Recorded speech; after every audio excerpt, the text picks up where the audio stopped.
नमस्ते। मैं डॉक्टर वनीता त्र्यंबक पवार हिंदी विभाग की ओर से आप सभी छात्र छात्राओं का हार्दिक स्वागत करती हूँ। तृतीय वर्ष साहित्य डीएससी इसके अंतर्गत विशेष विधा यात्रा साहित्य इकाई क्रमांक 1 में आप लोगों ने यात्रा साहित्य विधा का अर्थ तथा उसकी परिभाषा इसकी जानकारी प्राप्त की और आज इकाई क्रमांक 1 के अंतर्गत यात्रा साहित्य विधा के तत्व इसकी जानकारी मैं पेश करती हूँ।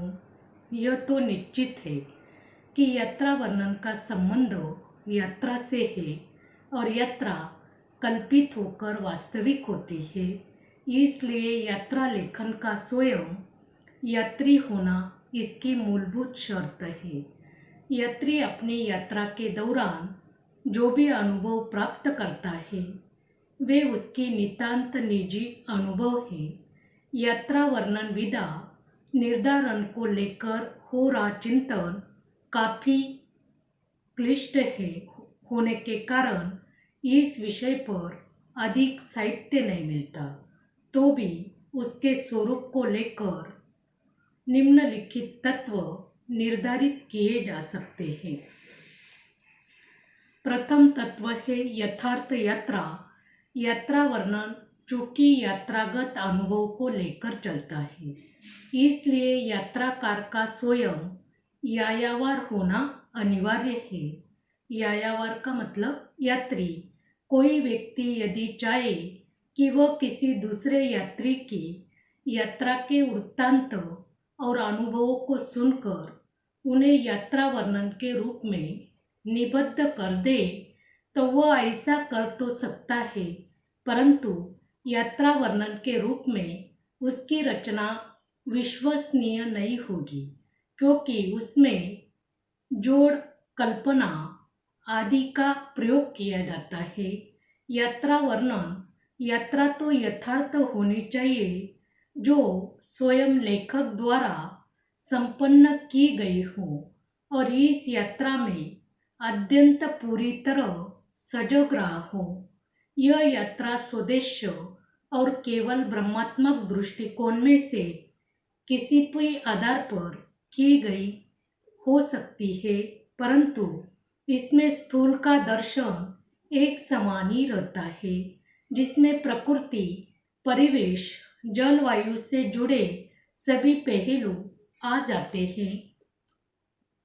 दूसरा तत्व है प्रत्यक्ष अनुभव। जिस प्रकार यात्रा वर्णन लेखक से भिन्न किसी दूसरे व्यक्ति की यात्रा पर नहीं लिखा जा सकता, उसी तरह यात्रागत अनुभवों की दृष्टि से भी वह किसी दूसरे के अनुभव को स्वीकार नहीं कर सकता। इसमें तो प्रत्यक्ष अनुभव का ही महत्व है। लेखक का स्वयं का अनुभव प्राप्तकर्ता के रूप में संबंध स्थान पर उपस्थित होना अनिवार्य है। यह अनुभव परिवेशात्मक, सांस्कृतिक और घटनात्मक प्रकारों का हो सकता है। परिवेशात्मक में स्थूल वस्तुओं, प्रकृति के यथार्थ स्वरूप और उसमें निहित सौंदर्य की पकड़ आती है, और सांस्कृतिक अनुभव में सूक्ष्म सोच विचार से लेकर वाकई वर्तमान अवस्था से जुड़े प्रभावों का अनुभव प्राप्त किया जाता है। घटनात्मक अनुभव ऐसे अनुभव होते हैं जो अप्रत्याशित होते हैं, परंतु उनमें भी स्थान विशेष के जीवन का कोई न कोई रूप सामने आता है। यात्रा साहित्य का तीसरा तत्व है व्यापक जीवन। यात्रा वर्णन से संबंधित जीवन लेखक के अपने जीवन परिप्रेक्ष्यों से परे का व्यापकतर संदर्भीय जीवन होता है। इस जीवन का साक्षात्कार वह भिन्न संस्कृतियों, धर्मों, सभ्यताओं, जातियों, संप्रदायों, रंगों, आकारों, मूल्यों, मान्यताओं, रीति रिवाज, भाषाओं और व्यवस्थाओं से जुड़े लोगों के संपर्क में आकर करता है। इसी जीवन में वह भिन्न कलाओं, विभिन्न दर्शनों और साहित्य के संपर्क में आता है। इसलिए वह अपने अनुभव जगत को भी विशालता प्रदान करता है।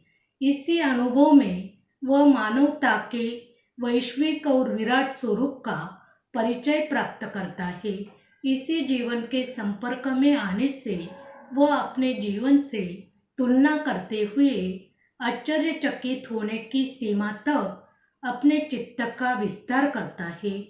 इस प्रकार वह नए सौंदर्य और नए सांस्कृतिक संदर्भों तथा मानवीय मूल्यों से संपन्न होकर उन्हें अपनी रचना में प्रस्तुत करता है।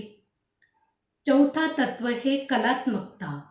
यात्रा वर्णन विधा का कोई निश्चित प्रबंधात्मक स्वरूप नहीं हो सकता, लेकिन उसकी कलात्मकता में साहित्य मात्र की सभी विधाओं की कलात्मकता ठीक उसी प्रकार स्थान पा सकती है जिस प्रकार नाटक के संबंध में कहा जाता है कि ऐसा योग, शिल्प, कला इत्यादि नहीं है जो नाटक में स्थान पा सकते हो।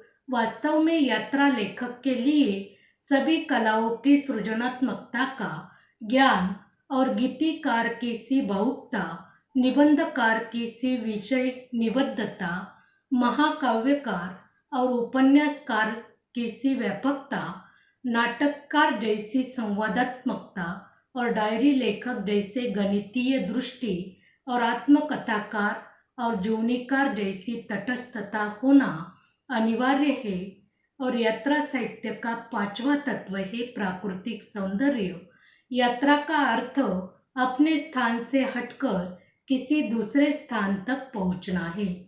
इस समय में प्रकृति की विविध रंग, गंध भरी मन भावुकता स्थितियों से लेखक का साक्षात्कार होता है। प्रकृति हर ऋतु विशेष में अपने रूप का नया नया आविष्कार प्रस्तुत करती है। लेखन में प्रवृत्ति के इन विविधता भरे रूपों का प्रत्ययकारी वर्णन करने के कारण कविता का आनंद और उल्लास आ जाता है। प्रकृति मनुष्य के लिए माता स्वरूप है। इससे मनुष्य बहुत कुछ सीख सकता है।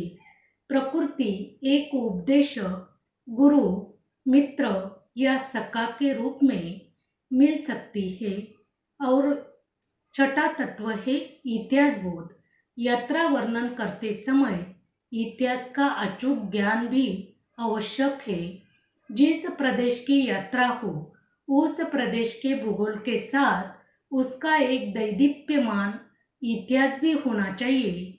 और इस इतिहास बोध को समझकर जब यात्रा की जाएगी, तब उसके अर्थ और फलितार्थ नए नए संदर्भों में प्रकट हो सकते हैं। और यात्रा साहित्य का सातवां तत्व है उद्देश्य। कोई यात्रा कदापि निरर्थक या निरुद्देश्य नहीं होती है। शिक्षा, अनुभव पाने के लिए यात्रा की परम आवश्यकता होती है। ज्ञान प्राप्ति के साधनों में बुजुर्गों ने यात्रा को महत्वपूर्ण साधन माना है। कभी कोई निश्चित उद्देश्य सामने रखकर यात्रा की जाती है।